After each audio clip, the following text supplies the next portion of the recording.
So I kind of saw this coming, but man, I didn't really feel ready for it when it actually happened. There was a lot of ignoring, not being nice, and straight up saying no to any cuddly or lovey-dovey stuff. All of these things made me think my wife might be cheating on me, thinking about cheating, or just plain tired of being married to me. Over the past few months, I sort of made peace with the idea that we might not stay together. It seemed like it was getting easier for her to accept this too. But what really puzzled me was why she didn't just pack up and leave. Like, why stick around and make it harder on both of us? Just say bye and go live your life. Right? I didn't move any money around because we didn't have a lot to begin with. We lived in a house that didn't owe money to anyone, but that's only because it used to belong to my grandma. We moved in there after she passed away. Even back then, I noticed some things that bugged me. So I had a chat with my folks and they were cool with keeping the house under their names for a year, just to make sure it stayed ours, just to be safe. We actually stayed in that house for 6 years. Then one night, Sandy, that's my wife, had a bit too much wine and fell asleep with a bunch of candles still burning. One of those candles was way too close to the curtains. And well, you can guess that didn't end too well. So this whole situation started because things between me and my wife weren't going great. It felt like she wasn't into being my wife anymore. She wasn't nice to me, didn't want to hang out. And it seemed like she might be interested in someone else. I kind of knew deep down that our marriage wasn't going to last. It got to a point where it seemed like she was okay with things ending between us. But what confused me was why she didn't just say it was over and leave. I mean, why drag it out? Right? We didn't split our money or anything because we weren't exactly rolling in cash. We lived in this house that didn't cost us because it used to belong to my grandma. And we moved in after she passed away. I had a weird feeling about things from the start. So I talked to my parents and they agreed to keep the house in their name for a bit, just to make sure it was really ours. Fast forward, we've been living there for 6 years. And then one night, Sandy, that's my wife, accidentally starts a fire in our house. She fell asleep with a bunch of candles lit. And before you know it, our living room is on fire. I got there at the same time as the firefighters. And I had to tell them about my gun collection and the bullets I had, which is super dangerous in a fire. When the bullets started going off because of the heat, the firefighters had to back off and let the house burn. One of the firefighters was a close friend of mine. And he said that the fire was too bad for the insurance to not pay out. Luckily, there was nothing in our insurance that said they wouldn't pay for accidents like this. So we ended up getting about $30,000 from it. We decided to move into my grandma's house. And after all that, we still had about $20,000 left. We agreed that if we split, she'd take half, which would be enough for her to start over in a new place while I stayed at my grandma's house. I did a few more things to sort out our situation, thinking if we ever did split for good, she'd be really surprised. I saw this coming. I just didn't think it would all happen so smoothly, especially since I was working different hours from her. It was a lot to handle, but somehow it all felt like it was going to be okay in the end. So I was coming home late because of my job and it's the middle of winter. It gets dark super early, right? When I get home, I noticed something's off. Her car isn't there and the porch light's out. That's weird. I call out for her as I walk in, but no answer. Then I find her at her dressing table doing her makeup and she's dressed up way fancier than usual in a new little black dress that I've never seen before. It's pretty fancy looking, short and with a low-cut neckline. I just stand there watching her and she totally ignores me. So I'm like, are we going somewhere? But nope. She says she's got a date with another guy. You can imagine she's expecting me to lose it, but I don't. I just keep staring and she starts to get all twitchy. She makes it clear she's going out with someone else and I'm just there saying nope, nope, as in no way is this happening while we're still living together. I tell her she's free to see whoever she wants, but only after she moves out. I say, I'll get the paperwork ready for us to split, but she's not to pull any of this under our shared roof. I suggest she packs up and stays elsewhere for a bit, giving me time to figure things out.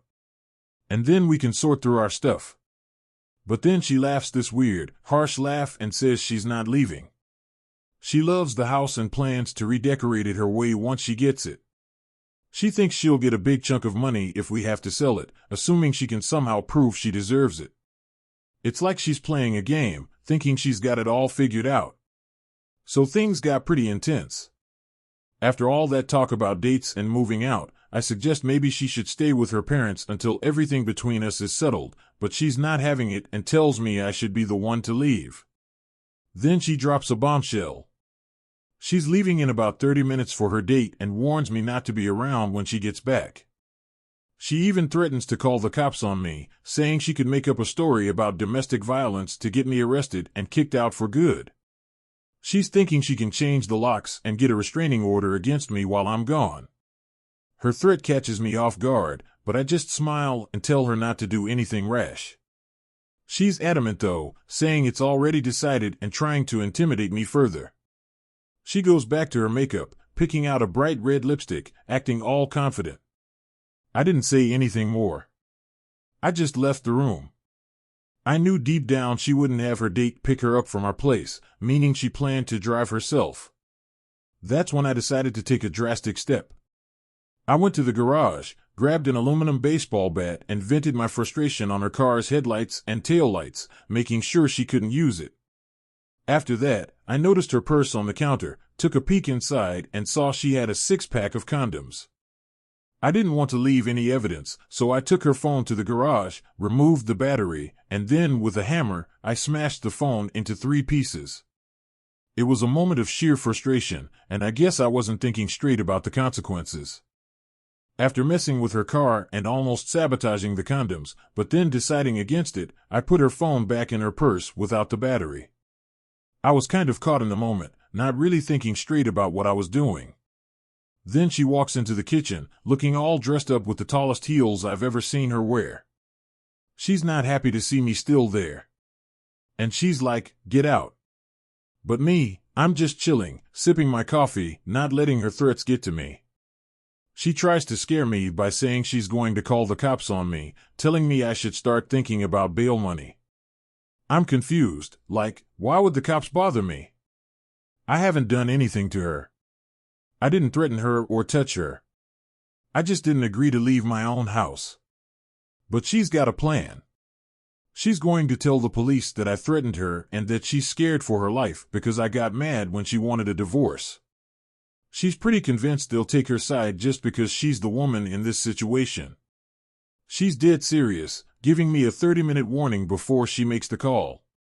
Then she walks off, trying to look all determined in those high heels.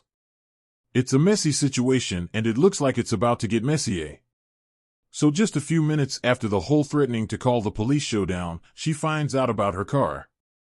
She storms in furious, accusing me of wrecking her ride. I play it cool, acting like I have no idea what she's talking about, suggesting maybe she shouldn't have parked on the street, but she quickly switches gears saying she'll just get her date to pick her up and even promises me a front row seat to their goodbye kiss. I can't help but laugh a bit at that, telling her to go ahead and call him. I throw in that it'll be interesting to meet the guy and give him a heads up about what he's getting into. She finds her phone busted right after, which only adds fuel to the fire, but she doesn't give up. She swaps her high heels for sneakers and storms out, leaving me with a sarcastic, "Have a nice evening." As she's leaving, she throws one last insult my way, but I'm already over it. I watch from a distance as she tries to get help from the neighbors, knocking on doors only to be turned away. It turns out my mom had given everyone a heads up about the situation, which is why no one was opening their doors to her. So there I am feeling a mix of relief and guilt, watching as she realizes she's on her own. It was a messy, intense situation, but in that moment, I knew it was the beginning of the end for us. After my wife left, trying unsuccessfully to get help from our neighbors, I settled in, knowing the police would likely show up soon because of her threat to call them. Sure enough, about 20 minutes later, the cops arrive. One of the officers is someone I went to high school with, which made the situation a bit less intimidating. I welcomed them inside and offered them coffee, trying to keep things friendly. When they mentioned they were there because of a report of domestic disturbance, I played it cool and pointed out the lack of evidence, like broken furniture, injuries, or any signs of a physical fight. They explained that my wife had accused me of threatening her, saying I'd ruin her life after she announced she was leaving me. That's when they dropped the bombshell that they had to arrest me based on her claims. I asked how serious making false claims or perjury was, suggesting I had evidence that could show her allegations were false. So I pulled out my phone and showed them a video I had taken. The video seemed to change the game. It showed that there wasn't any violence from my side and even captured her threatening me, saying, "You'll get yours." The cops explained that while the issue of perjury was out of my hands and up to them to pursue, the video gave me solid ground to get a restraining order against her because of her clear threat towards me. It was a stressful situation, turning the whole evening on its head. But that video was my ace in the hole, proving my side of the story and protecting me from false accusations. So after showing the cops the video, it looks like things are starting to shift in my favor. The police officers suggest that it's probably best for my wife and me to keep our distance from each other for the time being. They tell me I can officially apply for a restraining order the next day and even use their names as references for what went down tonight. They also advised me to secure the house to prevent her from coming back and to call them if she tries. Then there's a lighter moment amidst all the tension. One of the cops, Heather, who I went to school with, reminds me not to retaliate or do anything that could make the situation worse. She wants me to let the legal process handle things. In an attempt to lighten the mood, I tease her with an old nickname, Sweet Cheeks, which embarrasses her, but also brings back a bit of our old camaraderie. It's a brief moment where we remember our past friendship, even though she's in a professional role now. Just as the cops are wrapping up, giving me that last bit of advice about handling the situation legally and not personally, my wife makes another bold move. She tries to sneak into the garage, probably aiming to take my car and leave. Unfortunately for her, she left her keys inside, and with the police still there, her plan falls apart. She gets caught in the act, adding another layer of complication to an already chaotic evening. This whole scenario underscores the messiness of our separation, with emotions running high and both of us making rash decisions. It's clear that we're both struggling to navigate this breakup, but now, with the law involved, it's taken on a whole new level of seriousness. In this wild turn of events, things escalate even further. My wife, in her desperation to leave, spots the set of spare keys I keep on my workbench. She eyes my 1989 Commuter, a beast of a car that's rarely used except for hauling things or the occasional fishing trip. It's huge, powerful, and exactly what she thinks she needs to make her escape. What she didn't realize was that I had disabled the garage door opener, a precaution I took just in case. When she fires up the car, its roar fills the garage. She hits the garage door opener button, but of course the door doesn't budge. In the darkness, not realizing the door is still closed, she releases the clutch and floors it, expecting to speed away into the night. The consequences are immediate and chaotic. The car, with its massive engine and power, smashes through the closed garage door, creating a cacophony of tearing metal. It doesn't stop there. The momentum is so great that it crashes into the back of the police car parked outside, pushing it several feet forward and causing a lot of damage. At this moment, Officer Heather is quick on her feet, narrowly avoiding getting caught in the collision by seconds. Her partner, on the other hand, isn't so lucky. He was just about to get back into the police car when my wife's car slams into it, sending him flying down the driveway. Now I know Heather well enough to anticipate her reaction. Her fiery temperament, much like her red hair, means she's not one to take such a dramatic series of events lightly. The situation, already tense and complicated, has just added a layer of urgency and potential legal repercussions, turning an already bad night into a downright disaster. In the chaos that follows the crash, the scene outside my house quickly becomes something out of a movie. Officer Heather, showing her quick reflexes and fiery spirit, pulls my wife, Ginger, out of the car. Ginger is pretty much in shock at this point, barely able to comprehend what just happened as Heather handcuffs her. Heather immediately calls for backup and medical assistance, reporting an officer down. Officer Jones, the one who got hit, is in bad shape. His face took the brunt of the impact, and it's clear he's got a broken nose, among other injuries. I jump in to help, holding his head to keep his airway clear of blood, fearing the worst about spinal injuries. It felt like an eternity before the ambulance arrived. Soon, the street in front of my house is filled with police cars. It's like every officer in town has shown up. Heather goes to the hospital with Officer Jones, who's seriously injured, and Ginger is also taken by ambulance because of the injuries she sustained from the airbag and the crash. I find myself retelling the story of what happened to the investigators multiple times. Being from a small town means I know quite a few of the officers, including the one in charge, who used to be my baseball coach in high school. Despite his rank, to me, he'll always be coach. The concern for Officer Jones is palpable, with everyone anxious for any news on his condition, highlighting the tight-knit nature of our community and the personal connections that run deep, even in times of crisis. The aftermath of the chaotic events takes a legal turn. Coach, now in charge of the police response, tells me that Officer Jones' condition doesn't seem too dire at the moment, but they're waiting for more detailed examinations like MRIs and X-rays to know for sure. Meanwhile, my wife Ginger, despite the dramatic and dangerous situation she caused, seems to be physically okay and is facing charges related to her reckless actions. In a bold move, Ginger drains our joint bank account of $19,000, leaving me with just $1,000. She claims she needs the money for her legal defense and to repay her parents. With a restraining order in place, any communication we have is through our lawyers, making our separation not just emotional but formally legal. During our first legal meeting, which was quite unproductive for her, I'm backed by my parents and my lawyer, emphasizing the family's involvement and concern over the matter. Her lawyer presents her demands, which include wanting the house or at least half of its value.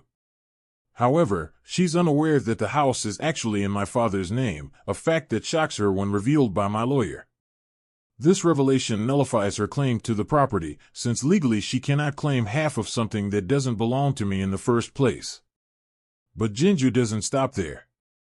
Her next demand is for all new furniture for the house, including living room, dining room, and bedroom furniture, as well as a silver service and new kitchen appliances. Her demands illustrate not only her anger and frustration, but also a desperation to salvage something from the wreckage of our marriage, irrespective of the legal and moral implications of her actions. The legal battle seems to be just beginning, with both sides digging in for what appears to be a long and contentious divorce process. In this unfolding drama, the legal maneuvers become more strategic and revealing. My lawyer presents documents proving that virtually everything we owned was purchased with funds from my father's account. This setup, where I reimbursed my dad in cash for checks he wrote for our purchases, effectively means that all the property, including the furniture, is legally his. This clever arrangement puts Ginger in a difficult position, as she realizes that she has no claim over the furniture or most of the household items. Despite these revelations, there's a gesture of goodwill or perhaps strategy on my part. I fix her car and deliver it to her parents' house. This move, while helpful to her, also underlines the finality of our separation and the division of our shared life. The judge overseeing our divorce proceedings seems amused by the legal tightrope I've walked, acknowledging that I effectively protected my assets while adhering to the letter of the law. His comment about me cutting Ginger's legs out from under her underscores the extent to which I anticipated the potential for a messy divorce and took steps to shield myself. In court, the judge lays out the situation to Ginger. The legality of the arrangements is ironclad, leaving her with limited options. I offer her a final deal, proposing that she can keep the $19,000 she took from our joint account if she agrees to the divorce terms. This puts her in a bind. Although furious, she's cornered by her own actions and the legal predicaments they've caused. Ultimately, she has no viable choice but to agree to the terms. The judge finalizes the divorce, hammering down the gavel that signifies not just the end of our marriage, but also my strategic, though somewhat reluctant, victory in protecting myself and moving on as a free man. This conclusion highlights the complex interplay of foresight, legal strategy, and personal decisions in navigating the dissolution of a marriage fraught with conflict and strategic financial considerations. So this lady had to stop thinking about me because she had a bunch of other stuff going on.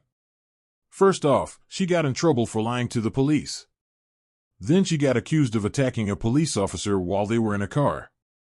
Basically, she got into a mess with the law over some small issues that didn't really stick. But the main reason they were upset with her was something to do with a police officer named Jones. Somehow, she got off pretty easy and only had to deal with being on probation for a year. A month after all this happened, we bumped into each other at Walmart. She seemed like she wanted to chat, so we grabbed some drinks at the cafe there and sat down to talk. It took her a bit to start talking, but then she asked me why I was so mean to her. I kind of threw the question back at her, asking when she decided to stop trying with our marriage. I pointed out that she could have just ended things between us instead of making everything so tough for the last few months. I also asked her why she had to rub it in my face by showing off her new date. After living together for so long, she should have known I wasn't the type to just let go easily. She was quiet for a bit and then finally said she hadn't been happy for a long time. She really hated that our house burned down, hated moving to a new place, and hated leaving our friends behind. She thought that was the start of our problems. Looking back, she admitted I was a decent guy and that she should have just talked to me about how she was feeling. What she said next caught me off guard because it sounded kind of silly. She didn't realize I also liked where we lived before. I told her if she had let me know she wanted to stay, we could have used the insurance money to buy a new place. So it's like a conversation where they're both realizing they should have talked more about their feelings and what they wanted instead of letting everything build up and explode. So even after we moved to a new place, it was like, hey, we can totally go back to our old spot anytime. But deep down, I felt like you actually wanted to bail out. And then all of a sudden there's this big, happy musical number at the end. Like, what's up with that? I know it wasn't completely your fault, but at the time I was pretty mad and blamed you for everything. Honestly, I wasn't really paying attention to anyone else. My main thing was just to make you feel bad. Looking back, I totally wish I had acted differently. You were on to something. We should have just talked it all out and split up on good terms. After everything, I kind of had this aha moment. And you, Ginger, you seriously need to see someone for help. You're a mess. I heard rumors you might be coming back home, but I guess we probably won't run into each other. I hope you manage to live a good life. And hey, if you ever fall for someone new, let's hope you've learned something from all the drama we went through. I didn't even bother saying goodbye when I left. Years later, I ended up seeing her again when I was back in town for a buddy's funeral. She looked pretty much the same, just a tiny bit heavier and with longer hair. She gave me a smile when she saw me, but we didn't chat. And honestly, I was cool with that. It felt right to just leave our history behind us. About 2 years after all that craziness, I bumped into Sergeant Sweet Sheets at a shooting range. She was rocking some jeans and still looked amazing. We got to chatting and I found out she was getting hitched to Officer Jones, who was all healed up. They even got a nice chunk of change for my car insurance, which they planned to use to help buy a house. 18 months after that, I saw her again and asked how married life was treating her. So, yeah, that's the story made super straightforward and easy to get, like explaining it to a buddy. She snorted. He didn't seem to have as high an opinion of my ass as you did. I caught him with a different ass in the ass, belonged to a man we didn't part on the best terms. I would like to sympathize, but I don't. She seemed surprised. Why not? Because now you're free again. I hope I never got that sweet ass spanked in high school. This might be my chance, and just so you know, even if it's a world-class ass, I love everything about it, including your brain. I heard you a detective. Now, can you use the superior brain power to understand what I'm thinking? She blushed slightly before laughing. If that's what you're thinking, I'll have to arrest you. Anal sex is still illegal in 9 states. It was my turn to glow, but I smiled. Is this one of those states? No, you're lucky if you really like this superb ass and are willing to treat me the way I deserve. You may find that I'm inclined to share what I really like with the right man. Pick me up at 7. Put on a suit and don't say anything stupid. Now, shut up and act. I showed up exactly at 7 in my best suit. I don't know if it was genetics or training, but even as stupid as I can be, sometimes I knew better than to complain about it.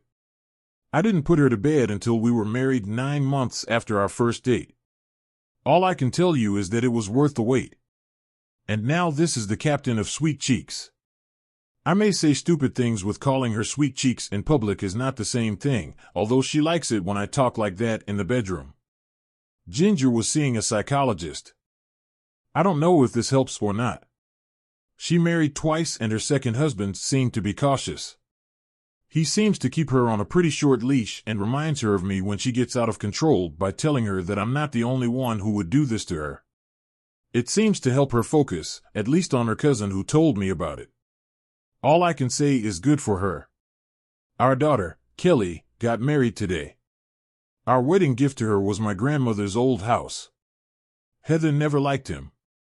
And when her parents died, we moved into her house, a big 2-story old farmhouse. Our son, Mark, will receive it when we go to another world. And this, I hope, will not happen soon after Kelly left for her honeymoon. I surprised my Sweet Cheeks with tickets to one of those ocean cruises, a 25th wedding anniversary gift. She always wanted to go. And I finally saved up the money to invite her along. 2 weeks traveling around Europe, her dream vacation. This got me some really good love and a rare shot at her back to war. She says she likes it, but I think she only does it to please me. And despite my many faults, being a selfish asshole doesn't seem to be the case. So I only take what she decides to give and I'm happy with it. I have to go. Sweet Cheeks calls me back to bed and gives me a little blue pill and a glass of water. Looks like it's going to be a very nice holiday.